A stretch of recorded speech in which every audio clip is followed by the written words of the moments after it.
ngaya amakuru atariho ivumbi, amakuru atariho ivumbi na gato, amakuru atariho ivumbi na gato.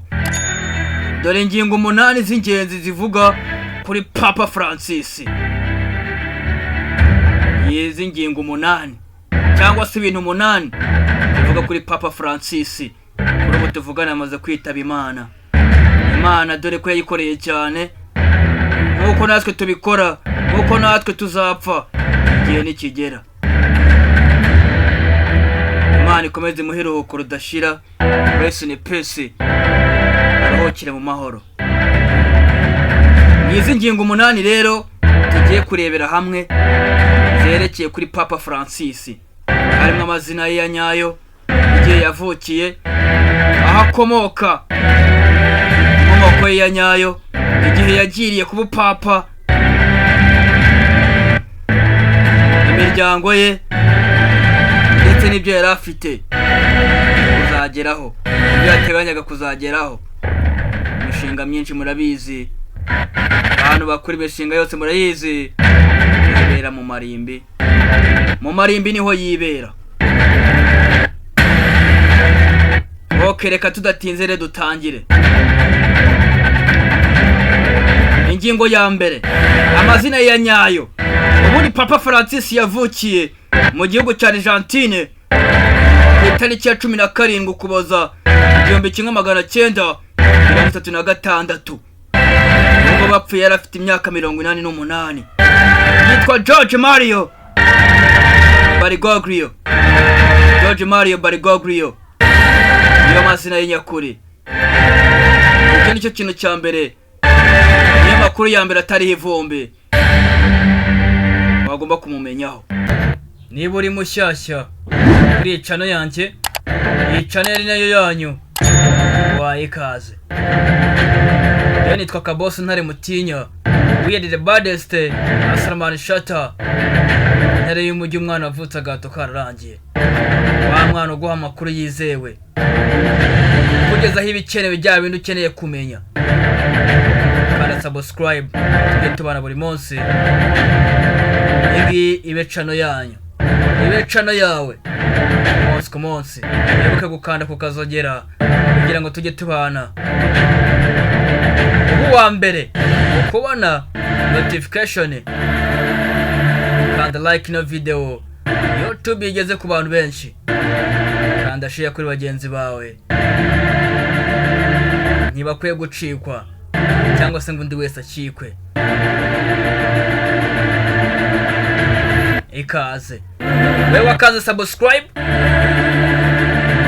ukuriye ingofero, ude chapeau, nakwemera cyane. Uri umuntu wa danje, uri umuntu uzi ubwenge. Nta muntu utazi ubwenge waza kuri iyi channel. Reka icya kabiri ugomba kumumenyaho, niyo mupapa wa mbere ukomoka muri Amerika, niyo mupapa wa mbere ukomoka ku mugabane wa Amerika, ndetse ni nawe wa mbere ukomoka mu gihugu cya Amerika y'Amajyepfo. Iki ni icya kabiri ugomba kumumenyaho. Ari papa mwiza, afite umutima mwiza, amaze kwihanganisha abagize Kiliziya Katolika, abagatolika bose muri rusange. We yavuye possibility ku isi hose. Icya gatatu ugomba kumumenyaho, yari papa wa mbere, yari papa wa mbere mu muryango wa Yesuti. Papa Francis niwe papa wa mbere wo mu muryango wa Societe ya Jesus cyangwa se abayesuti. Umuryango uzwiho kwigisha ndetse no gukorera mu bice bikennye. Icyakane ugomba kumenya kuri Papa Francis, yitabye Imana.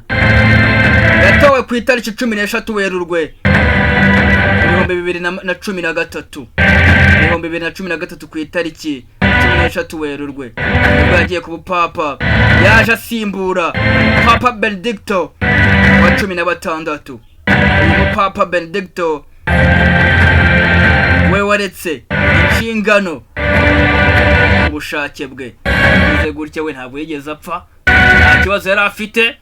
Agira gutya ngewe aravuga ati jewe izi myaka y'ubukure n'iki inganira zihagarika.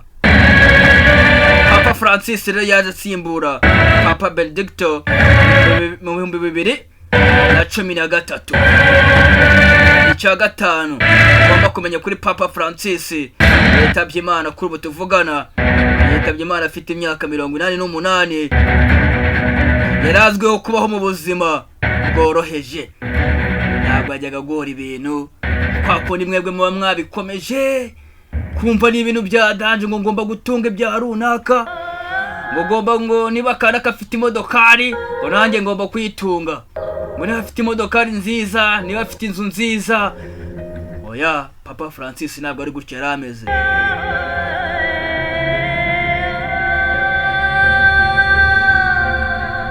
Papa Francis yiberaga mu buzima bworoheje. Papa Francis arangwa n'ubugwaneza, kwicisha bugufi no kudakunda ubuzima buhenze. Ndakubwiza ukuri, nubwo yari yarabaye papa, yahisemo kwitwarira cyangwa se kugenda mu modoka zisanzwe, nta gupanika ngo ndagenda muri cya runaka mu kimodoka cyitwa, ntabwo mvuga giye, ntabwo njya namamaza batamaye amafaranga. Reka ntabwo njya namamaza, mwamamaze. Ntabwo ajyaga agenda mu modoka zidasanzwe.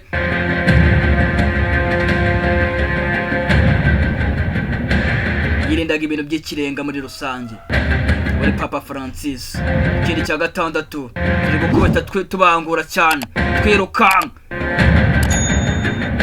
Ibi ni ibintu by'ibanze nateguye. Ikintu cya gatandatu, yashyize imbere ubutabera n'impuhwe, yibanda cyane ku kwita ku bantu bakennye, ku bakene. Nanjye nkubwira, nta hantu hose uri nubona ikirusha umuntu kimufasha. Impunzi, kurwanya ruswa n'uburenganzira bwa muntu, icyo kintu yashyiraga imbere cyane. Ikintu cya karindwi wamumenyaho Papa Francis, yitabye Imana kubu tuvugana.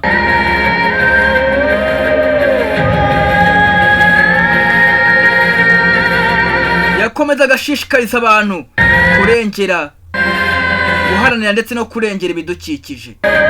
Mu nyandiko yise Laudatos cyangwa se Laudatos bitewe n'uko wize, yasabye isi yose kurengera ibidukikije, no kurwanya ihindagurika ry'ikirere. Ihindagurika ry'ikirere ryo rituma abantu batabaho neza, reka usanga bya byotsi n'iki, abantu ntabwo babashije kugira ubuzima buzira umuze. Kandi buri ikintu nakubwira, ubuzima buzira umuze nicyo kintu cya mbere.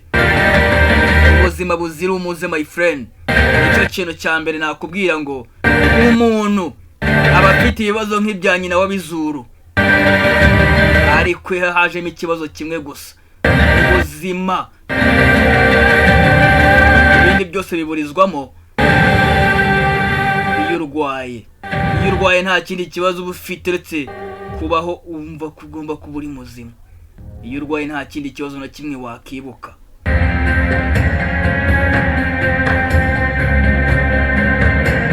Icyamunani nacyo cya nyuma yo kubita tubangura, yari afite ubushake butoroshye, ubushake bwinshi cyane, ubushake bwo kuvugurura Kiliziya Gatolika, akayishyira ku rundi rwego. Yagaragaje yuko ashaka kuvugurura imikorere ya Kiliziya Gatolika, arwanya ihohotera ishingiye ku gitsina n'indi mico mibi mu bashumba ba Kiliziya. Icyo kintu ndi kumva mucyumva neza.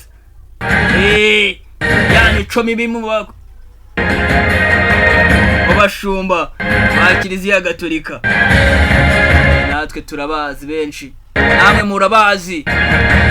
Abakozi babo bashumba gutyo bagakora bagatandukira inshingano bagakwiye kuba bakora neza. Mu bapadiri turabazi jewe none ndakastinze nushake ry'abapadiri bamwe turabazi rega bafite n'abana kandi muri Kiliziya Gatolika ntabwo ibyo bintu ngo byemewe. Ibyo bintu ntabwo byemewe. Ibintu rero yari afite ubushake bwo kuvugurura iyo Kiliziya Gatolika, iyo myumvire iyo myitwarire igahagarara burundu.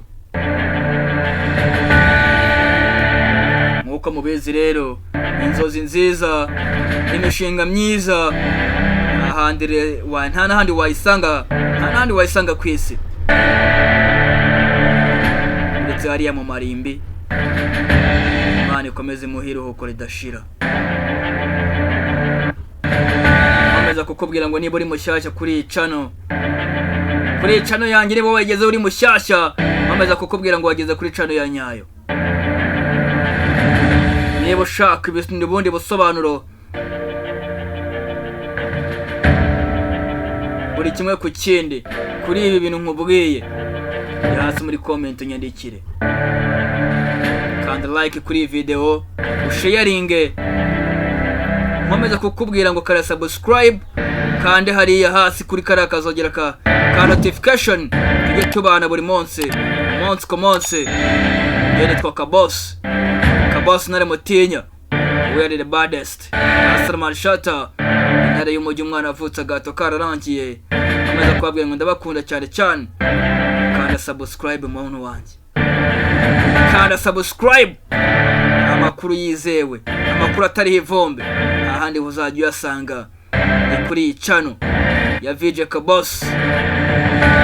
VJ Kaboss agasobanuye, nta handi hantu wabisanga amakuru nk'aya atari ivombe. Ndabakunda cyane cyane. Kaboss wanyu ndabakunda. Hasta la vista.